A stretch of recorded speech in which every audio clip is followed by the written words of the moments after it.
एखाद्याचं BMI 33च्या पुढे आहे हम्म. आणि त्याला डायबिटीज, BP, झोपेमध्ये मोठ्याने घोरण्याचा आजार जो दाखवतो की यांच्या ऑक्सिजन लेवल्स खूप कमी आहेत, हो. जेणेकरून हार्ट अटॅकची संभावना यांच्यामध्ये खूप स्ट्रॉंग आहे.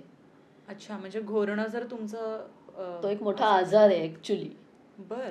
हां, तर स्लीप ॲपनिया म्हणतात त्याला. अच्छा. ऑब्स्ट्रक्टिव्ह स्लीप ॲपनिया, हायपरटेन्शन म्हणजे हाय BP, डायबिटीज आणि सेंट्रल ओबेसिटी किंवा फॅटी लिव्हर ग्रेड 2च्या पुढे असं जर असेल तर 33 BMIच्या पुढच्या लोकांनी सुद्धा थांबणं चुकीचं आहे.